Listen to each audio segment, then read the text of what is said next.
오늘 우리가 암송했던 말씀은 익히 알고 있고 늘 우리 머릿속에 남아있는 말씀입니다.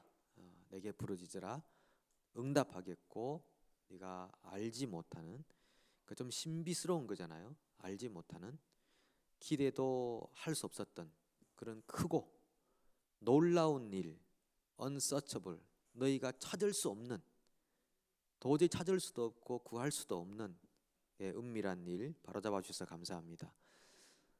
이를 내게 보이리라, 이렇게 말씀하신 건데, 성경 구절 가운데 아주 위대한 구절들이 많이 있는데 이 구절도 그런 것 같습니다.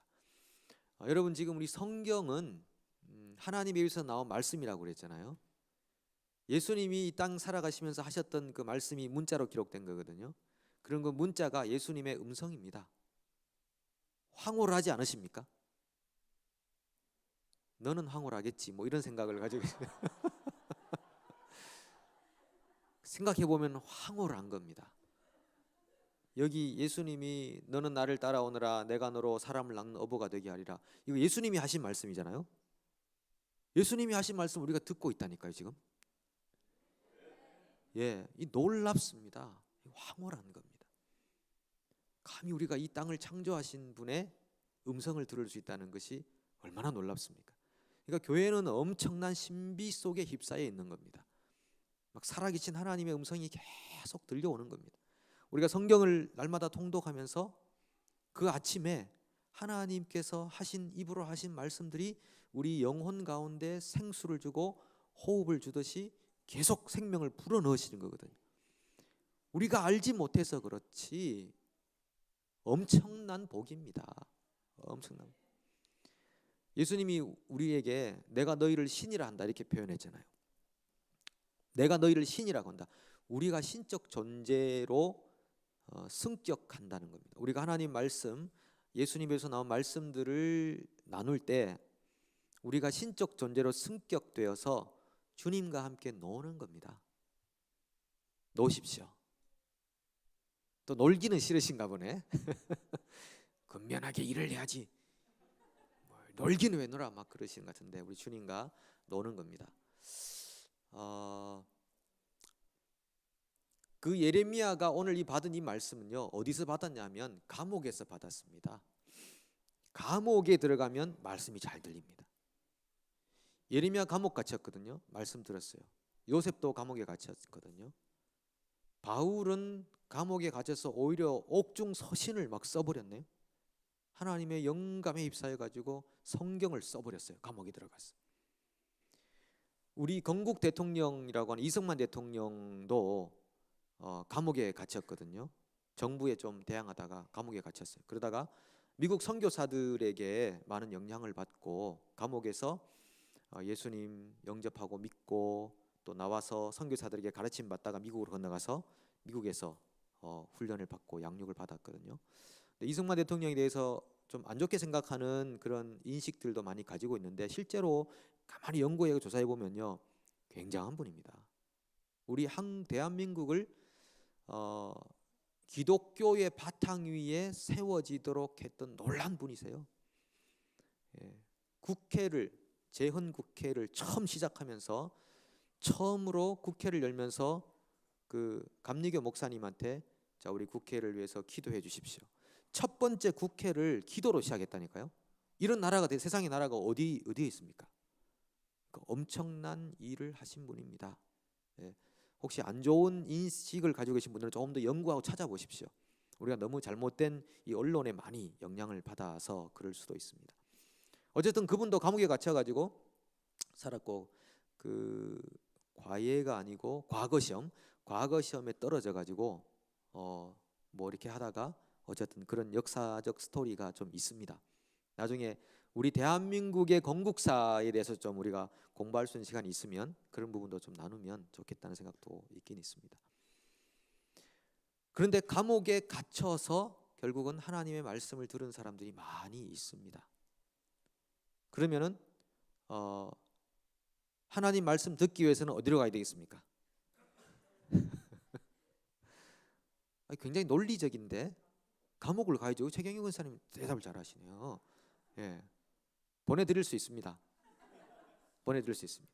그런데 우리가 감옥을 또 가기는 그렇죠. 그런데 세례 요한은 보니까 빈들에 있을 때 여호와의 말씀이 들려오기 시작했다. 그러니까 감옥이나 빈들이나 뭐 거기서 거기인데 격리된 곳입니다. 차단된 곳이고 뭔가가 소외된 곳이고 가장자리고 홀로 있는 시간일 수도 있고요. 그런 시간에서 하나님의 말씀이 그들에게 들려오기 시작했습니다. 그래서 이 고독한 시간 안에서 주님의 말씀을 듣고 주님을 만날 수 있는 시간과 기회들이 많이 있다는 것입니다. 얼마나 요즘 분주합니까? 바쁘게 살아가거든요. 그리고 이제 사람들 사이에서 소외되지 않기 위해서 SNS 글을 만들고 채팅을 하고 페이스북을 하고 카톡을 하고 뭐 요즘 메일을 잘 이제 많이 안 쓰고 뭐 이런 것들 문자를 보내고 얼마나 많은 이 홍수 속에 우리가 살아갑니까? 왜? 외롭지 않으려고, 소외되지 않으려고 이렇게 살아가거든요. 그런데 그렇게 살다 보면 하나님을 만날 수 있는 시간적 제한을 많이 받습니다. 공간적, 시간적 제한을 많이 받습니다.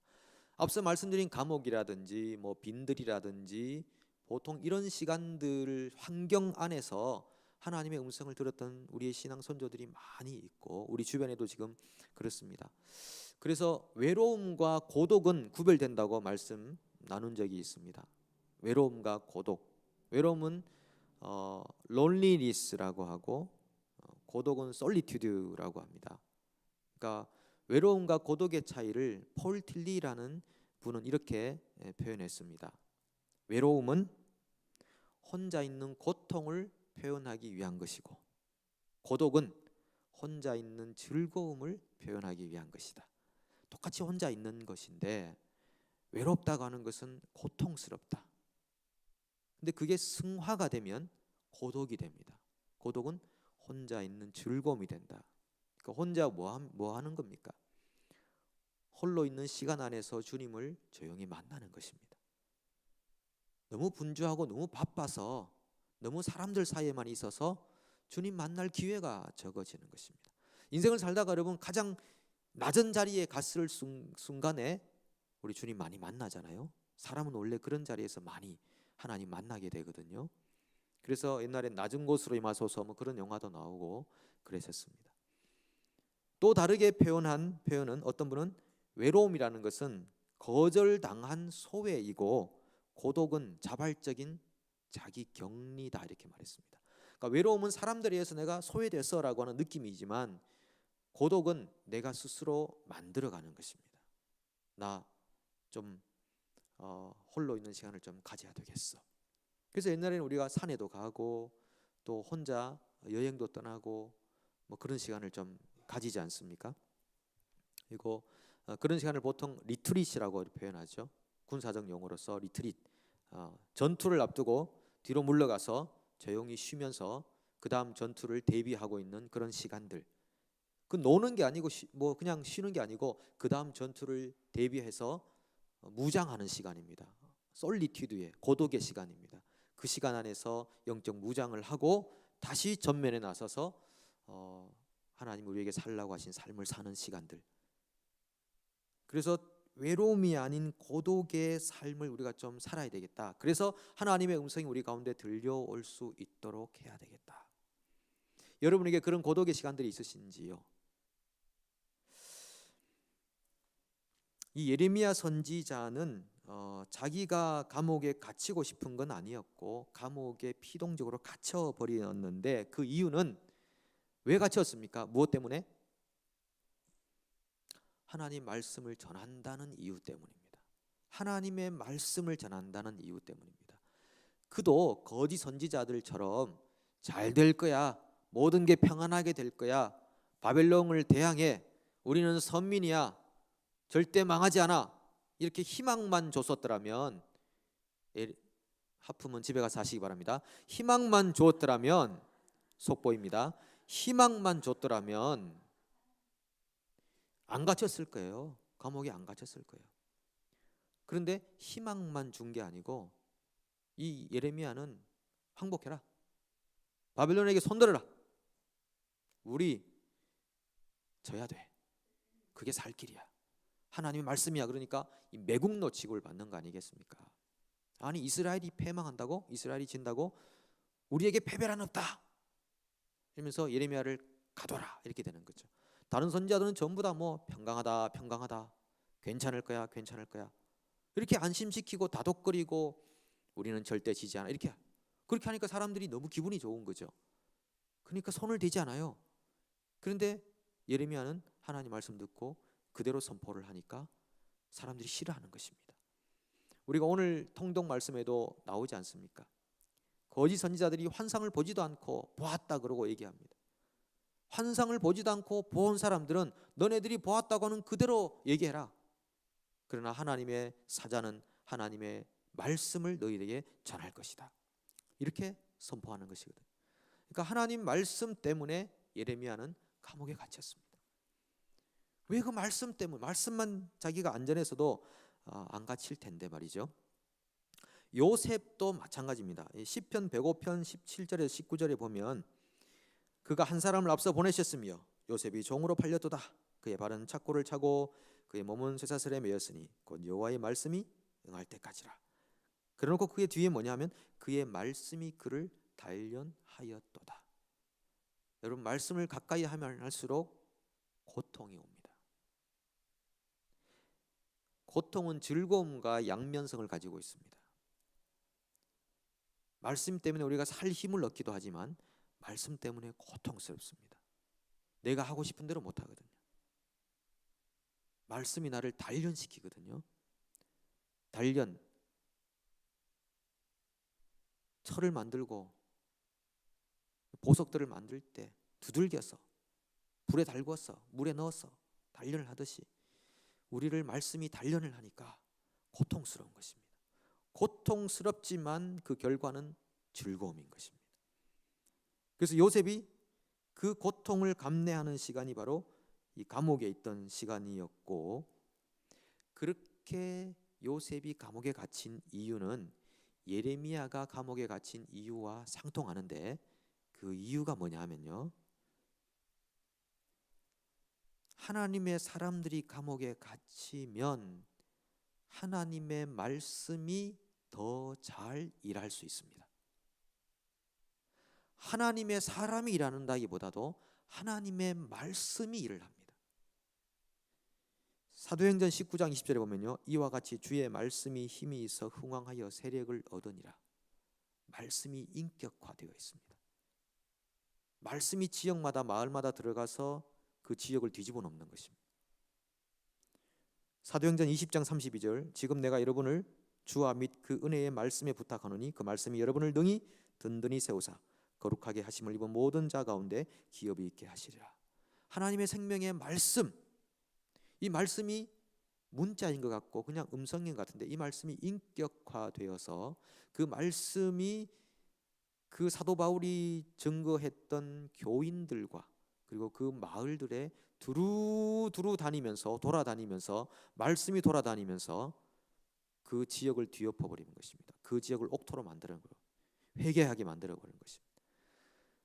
비록 선지자들은 감옥에 갇혀 있으나 주의 말씀은 절대 갇힐 수가 없어서 그 말씀이 자유롭게 사람들 심령 가운데 역사해서 사람들을 변화시키는 줄로 믿습니다.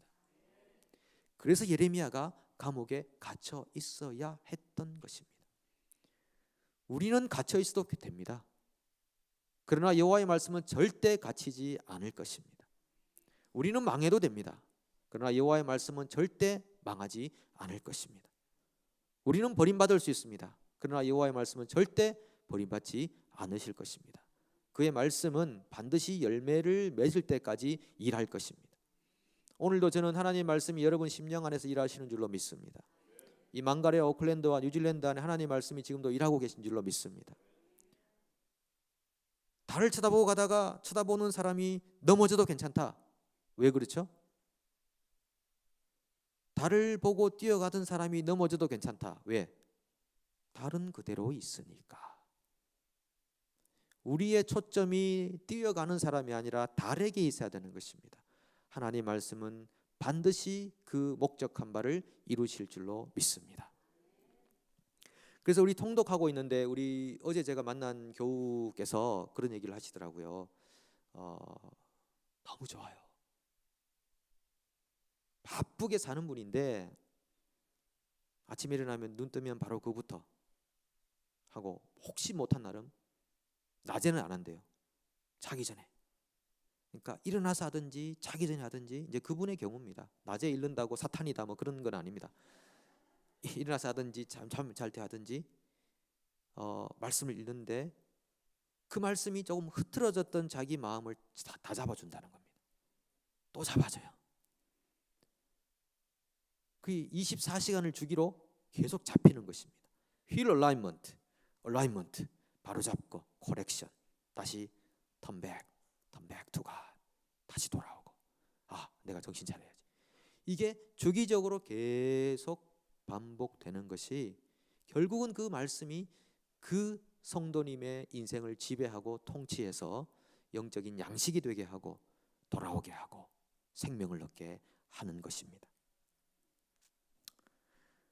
오늘 이 예레미야에게 임했던 하나님의 말씀의 요지는 뭐냐 하면요, 야곱과 다윗의 자손을 회복시키겠다라고 하는 것입니다. 회복시키겠다, 회복할 거야 라고 하는 것입니다.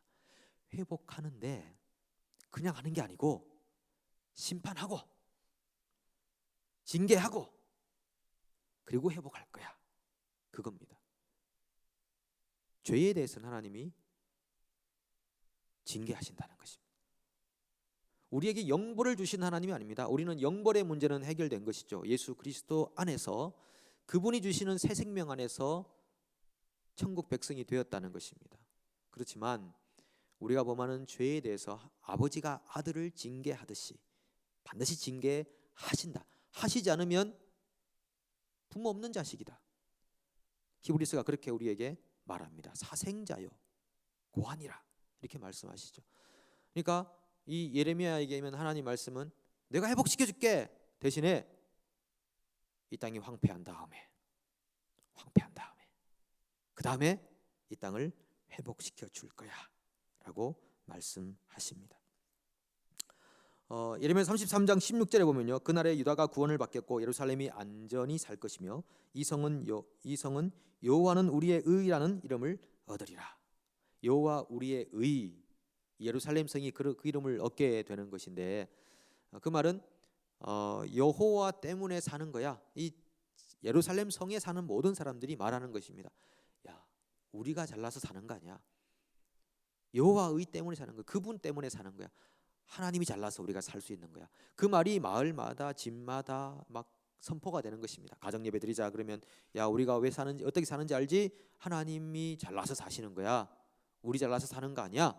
이런 얘기가 가정마다 집마다 막 돌아다니는 겁니다. 그게 여호와는 우리의 의라는 말의 표현이 될 수 있습니다.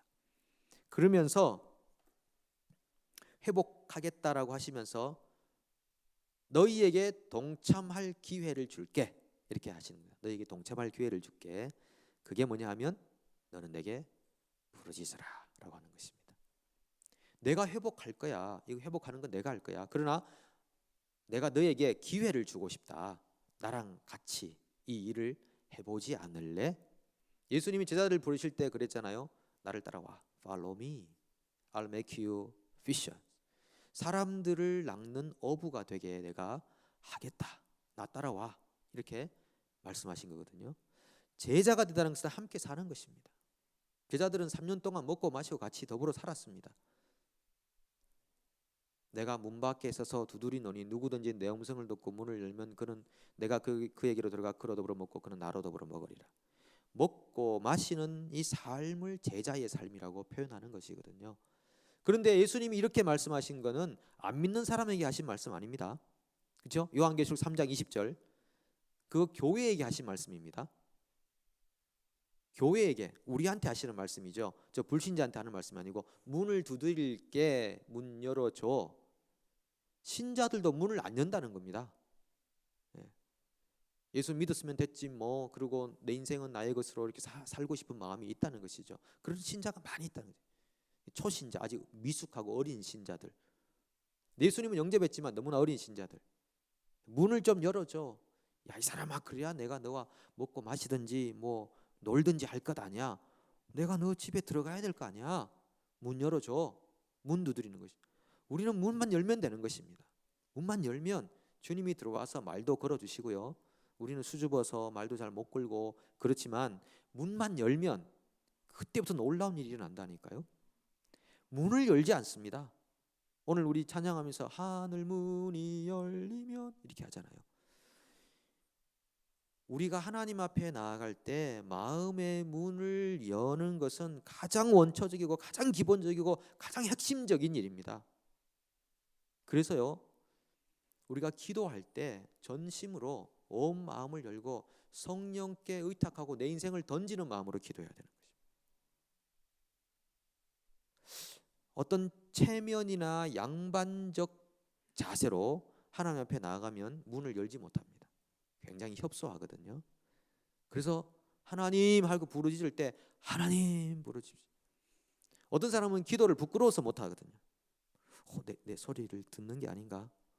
크게 하다가 깜짝 놀라죠. 내 소리 다 들은 것 같아.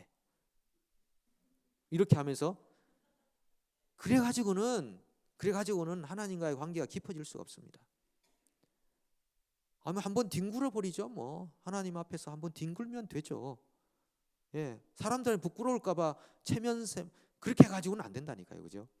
뭐 하나님 앞에 뒹굴어 버리죠. 뭐 사람들 보기에 자꾸 체면하는데 하나님 앞에 내 자존심과 체면을 내려놓고 나아가는 것입니다. 문을 열면 내가 그에게로 들어오는 것은 주님이 하십니다. 내가 그로 더불어 먹고 그는 나로 더불어 먹으리라. 예수님 말을 걸어주셔요. 가장 원초적인 거 문 엽시다.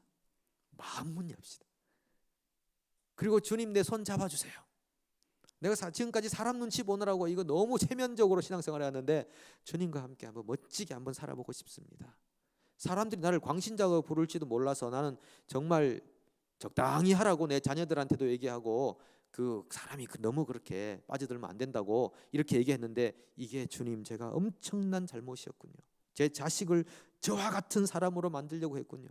주님 저를 용서해 주시옵소서. 저부터 제가 정말 주님께 올인하는 사람이 되고 싶습니다. 실제 하시는 주님, 그 주님과 함께 먹고 마시고 살다가 요단강 건너가 만나리. 가사하고 음악은 다릅니다만은 요단강 건너가는 거는 여러분 종이 한 장 차이입니다. 어제 눈 뜨고 있다가 내일 되면 천국에서 눈 뜨는 거거든요. 한 장 차이라니까요. 네. 그러니까 우리가 죽기 전에 이렇게 살 걸 후회하는 거를 지금 하라고 그랬잖아요. 조나단 에드워즈가, 우리 신앙의 선배가 죽기 전에 만약에 우리가 오늘 저녁에 죽는다. 그러면 한 3시간 남았다. 생명이. 그럼 3시간 동안 뭐 하겠습니까? 이제 쭉 인생을 돌아보고 내가 뭘 후회하나. 그 부분이 참 후회스럽구나. 그렇게 했어야 되는데. 이렇게 하고 있는 그 생각을 지금부터 하자. 참 쉽지 않은 일입니다. 그러나 한번 되짚어 보는 것입니다. 우리가 정말 할 수 있는 일은 주님, 제가 주님께 항복합니다. 올인합니다. 주님께 마음을 엽니다. 헛된 것 찾지 않겠습니다. 주님과 함께 살고 싶습니다. 일어나도 눈을 떠도 주님께 감사, 저녁에 잘 때도 주님께 감사. 감사하는 말을 하라. 범사에 감사하는 말을 하라. 은혜로운 말을 하라. 소금으로 치듯 하라. 그 자리를 빛나게 하라.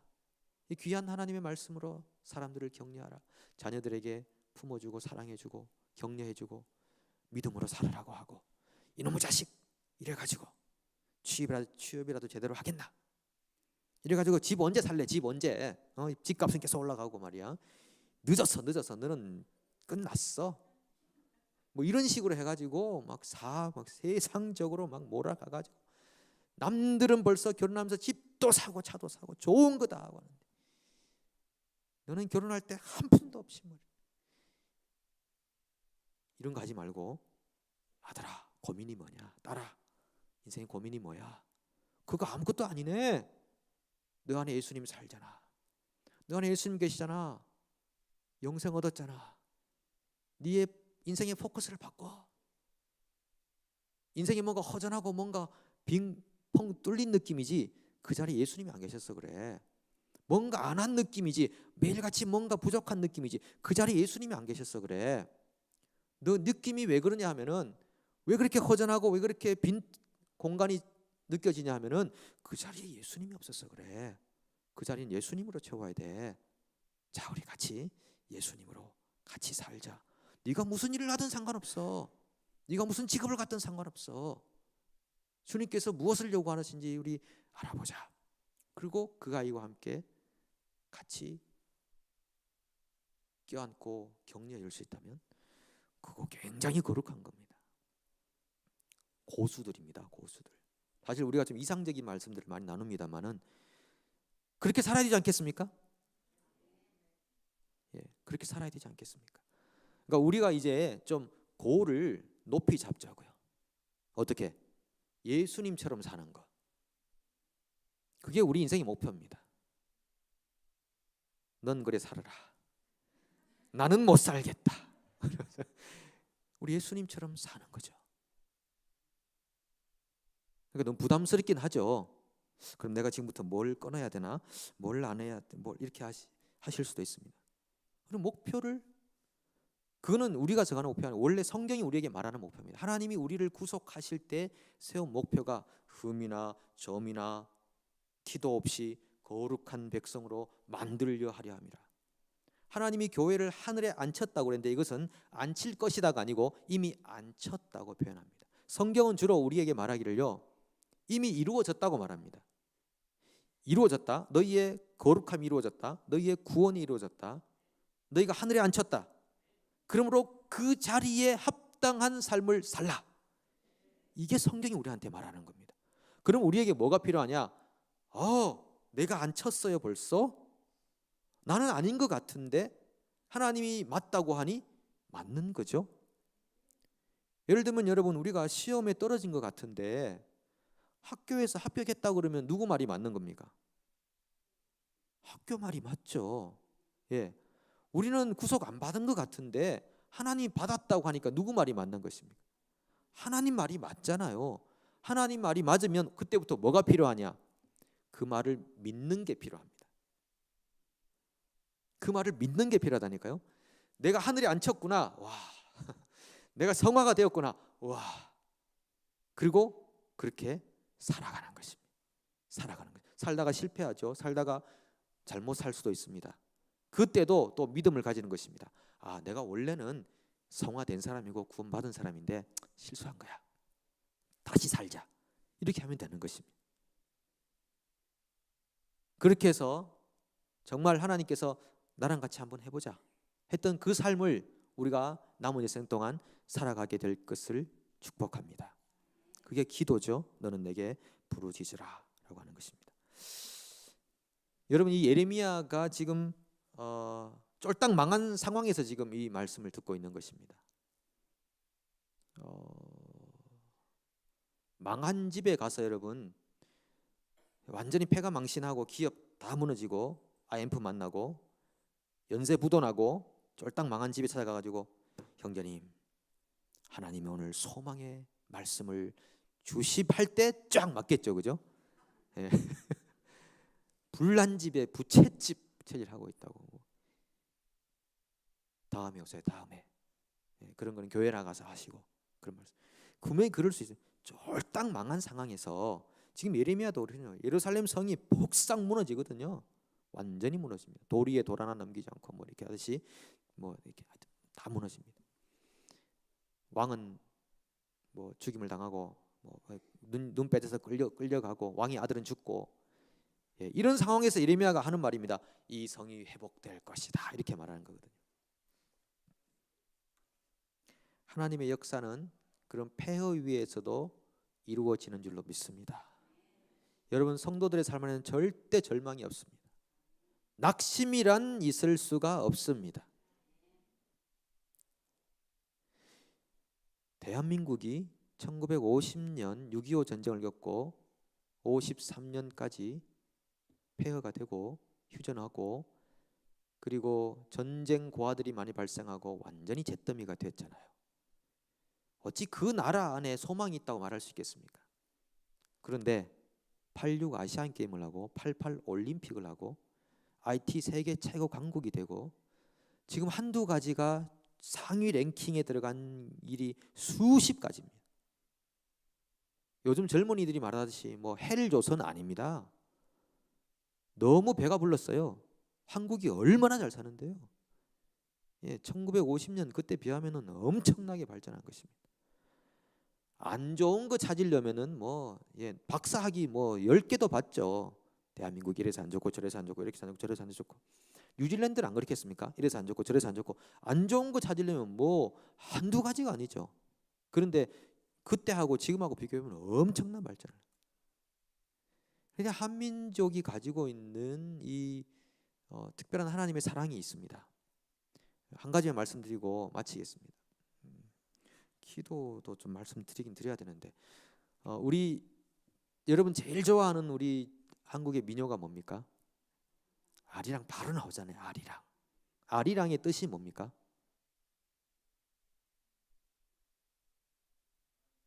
그렇죠. 예, 알이랑이거든요. 그러니까 이제 이 어원을 조사하는 여러 가지 방법이 있습니다만은 그 중에 제일 참 은혜가 되고 그렇겠다라고 싶은 연구 결과는 알이랑입니다. 알이랑. 그러니까 히브리어로 엘이잖아요. 엘로힘 할 때 엘, 하나님. 무슬림들이 알라 이렇게 말하잖아요. 그러니까 이름이 다 비슷비슷하게 이렇게 그 변형된 거죠. 그래서 한민족들이 알이랑이라고 이렇게 해서 알과 함께라는 거잖아요. 그래서 아리랑 이게 아리랑이 그 2008년에 세계에서 가장 아름다운 노래 1위를 했습니다. 그 심사위원회는 한국 사람이 없었어요. 주로 유럽 사람들이 많이 참여해서 세계에서 가장 아름다운 노래 아리랑. 아라리요 있잖아요. 아라라리요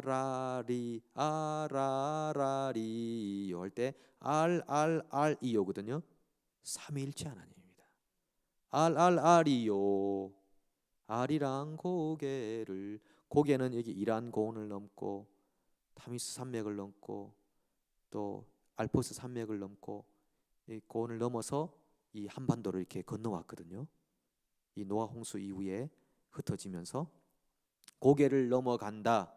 나를 버리고 가시는 님은 심리도 못 가서 발병난다. 이건 조금 변형이 되지 않았을까 싶습니다. 나를 버리고 간 사람은 하나님 버리고 떠나는 사람은 발병난다. 그런 뜻 아닐까 싶습니다.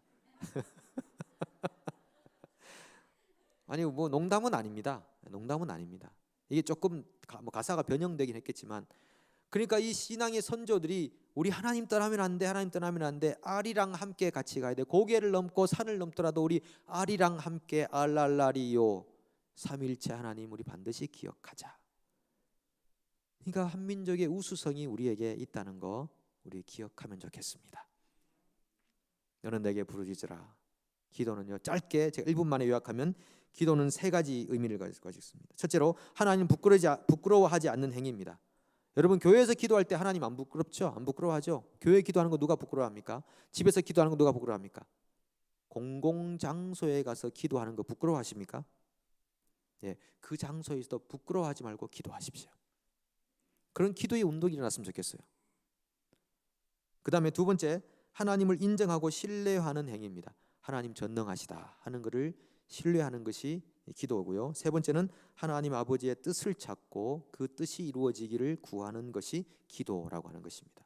우리는 마땅히 구할 바를 알지 못하지만 하나님께서 성령께서 우리를 위해 탄식하시며 기도해 주신다. 우리가 하나님 앞에 간구하는 백성이 되어서 주님과 더불어 살고 먹고 마시는 복된 민족으로서 복된 하나님 백성으로 살기를 소망합니다. 함께 우리 찬양하고 기도하겠습니다.